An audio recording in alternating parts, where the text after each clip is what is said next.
پیارے بابا جان، آپ کی بارگاہ میں عرض ہے کہ آپ نے پچھلے مدنی مذاکرے میں ارشاد فرمایا تھا کہ منہ پر تھپڑ مارنا حرام ہے، لیکن اکثر استاد ایسے ہوتے ہیں جو بچوں کو مارتے بھی ہیں اور اکثر منہ پر اور سر پر ہی مارتے ہیں۔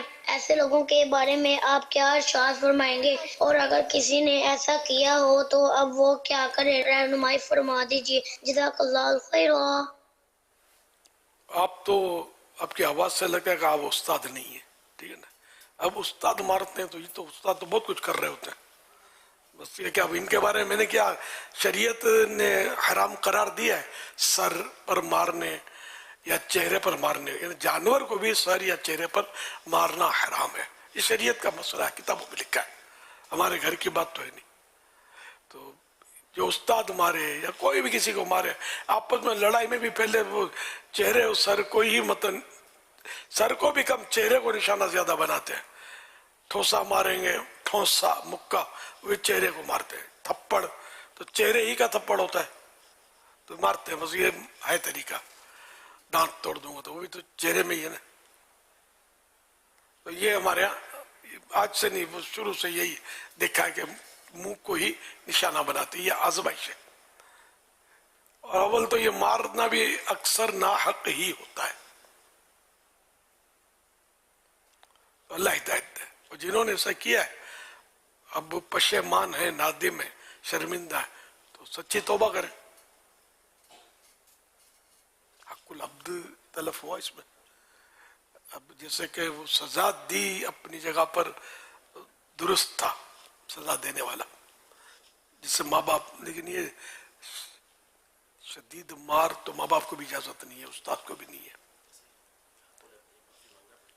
جی جی، تو یہ اس میں جس کو مارا ہے چہرے پر یا سر پر، تو توبہ کرنے کے ساتھ ساتھ اس کو بھی راضی کرے، اس سے معافی مانگے، معاف کروائے اس سے۔ خالی معافی مانگ لینا کافی نہیں ہوتا، معاف کروانا ہوتا ہے، جو معاف کر دے اس انداز میں معافی مانگے، اس کی منت کرے، اس کی کہ وہ ایسا انداز اختیار کرے کہ وہ اس کا دل میں اگر کوئی ہے تو بات جاتی رہے۔ کہ چپکے سے توبہ کرنا تو آسان ہے، اگر ذہن بنتا ہے یہ تلافی کہلاتی ہے، بندے کا تو یہ اب وہ ادا کر رہا ہوتا ہے، اس سے معافی بھی مانگے، اس کو کوئی چوٹ آئی، تکلیف ہوئی، خرچہ ہوا، بھاگوت دواؤں کا بھی خرچہ ہوتا ہے، تو اسی سے مطلب یہ کہ جب معاف کر دے گا تو مسئلہ حل ہو جائے گا، صحیح معنوں میں دل سے معاف کر دے گا نا۔ اب وہ کہنا اس کو کہ بھئی دل میں نہیں رکھنا، دل سے معاف کرنا، تو وہ اگر معاف ہوگا، معاف کر دیا، بھئی دل میں تمہارے کچھ تو نہیں، کوئی ہے تو نہیں، تو یہ نہ پوچھا جائے کہ اس میں عام طور پہ ایسا ہوتا ہے کہ فوراً مطلب وہ دل کی ترکیب بنتی نہیں ہے، زبان کی جلدی بن جاتی ہے، دل میں بات تھوڑا رہتی ہے، تو اس کو کہیں گے تو وہ عام طور پہ جھوٹ بول دے، نہیں نہیں میرے دل میں کچھ بھی نہیں ہے، اور دل میں ہوتا ہے، تو یہ جھوٹ ہوا نا۔ تو اس لیے وہ اگلا جھوٹ بولے اس کا ہمیں ماحول نہیں بنانا چاہیے، ایسی گفتگو نہیں کرنی چاہیے۔ جیسے کہ ہمارے یہاں بیان میں بھی پوچھا جاتا ہے، ہاں بھائی سمجھ گئے؟ ہاں میں سر ہلا رہے۔ اب اگر اسی کو اٹھا کر پوچھ لیں بھائی کیا سمجھے، تو پھر وہ آئیں بائیں للے تللے کر رہا ہوگا، تو پھر سر نہ ہلاتے، آپ بیٹھے رہتے چپ چاپ کہ ہاں میں سر ہلایا کیوں۔ تو یہ بھی یہ مبلغین اب بہرحال یہ کہ بولتے ہیں، یہ مبلغین مقررین، تو یہ کہ اس میں اکثر کو سمجھ آئی نہیں ہوتی ہوگی، اور وہ بیچارے سر ہلا رہے ہوتے، ہاں سمجھ گئے، ہاں بھائی نیند میں تو نہیں ہو، تو چاہے جھونکا مار رہا ہے تو نہیں نیند میں نہیں ہوں، ہاں بھائی تھک گئے ہو، اس طرح پوچھتے ہیں۔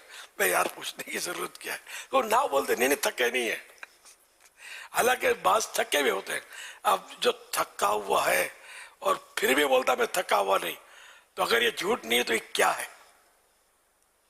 جھوٹ سچ کا الٹ ہوتا ہے، سچ یہ ہے کہ آپ تھکے ہوئے، جھوٹ یہ ہے کہ آپ نہیں تھکے ہوئے، سچ یہ ہے کہ آپ کو سمجھ نہیں آئی ہے، جھوٹ یہ ہے کہ سمجھ آ رہی ہے، سمجھ گیا ہوں۔ تو یہ میرا مطلب یہ مشورہ ہے مبلغین مقررین یا جو بھی پوچھتے ہیں، نعت خوان بھی بعض وقت پوچھ رہے ہوتے ہیں اس طرح کی باتیں، تو ایسا نہ پوچھا کرے گا، اس کی عادت نکالیں. پوچھنا گناہ نہیں ہے، پوچھنا گناہ نہیں ہے، لیکن اس میں خطرہ ہے کہ بیچارے جو بیٹھے ہوئے نا وہ جھوٹ کے گناہ میں پڑ جائیں، تو ان کو بھی تو بچانا ہے نا. ان کی ہمدردی میں آپ یہ نہ پوچھیں. سمجھ آ گئی؟ یہ بہت پہلے میں نے مدنی پھول اس طرح کے مبلغین کو دیے ہوئے کہ یہ پوچھا مت کرو. سمجھ گئے. اب بھی پوچھتے ہوں گے، بعض سب کو مدنی پھول یاد تھوڑی رہتے، پوچھنا نہیں چاہیے. ہاں استاد شاگردوں کو پوچھے گا کہ وہ تو اب وہ شاگرد کلاس روم کتنا ہے، اور یہاں سکھانا مقصود ہے، اور ان کو مطلب یعنی کہ یہاں ایسا ہے کہ ضرورت ہوتی ہے، لیکن یہ کہ عام مجمع میں، جلسوں میں، اجتماعات میں اس کی ضرورت نہیں ہوتی. محفلوں میں اتنی ساری پبلک ہوتی ہے، اس میں مطلب کوئی ہاں بھی کہہ جائے گا مجھے نہیں سمجھ آئی تو کچی بھی آپ کی ہوگی. اب یہ اتنے سارے بیٹھے ہوں اور میری یہ بات جس کی سمجھ میں آ جائے اور یاد بھی آ جائے گی اور پوچھا جائے ہاں بھائی سمجھ گئے، تو یہ ڈھیر سارے لوگ کچھ سر تو بول تو نہیں سکتے کہ نہیں سمجھے، ورنہ حضرت کو غصہ آ سکتا ہے بولنے والے کو کہ پھر کیوں یہاں کر بیٹھے ہو جب سمجھ ہی نہیں آتی تو بات. تو کوئی سر ہی نہ ہلائے، اور سب یہی یاد کر کے کہ یار اگر بولوں گا تو ان کو غصہ آ جائے گا، اور ہاں بولوں گا تو میں گناہ گار ہو جاؤں گا، تو اس لیے سر نہ ہلائے.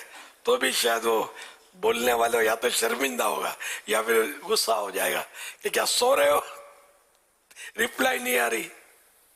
تو ایسی فالتو باتیں کرنے کے بجائے جو کام کی باتیں وہ کی جائے، جو سکھا رہا ہے وہ آدمی سکھاتا رہے. صلو علی الحبیب صلی اللہ علیہ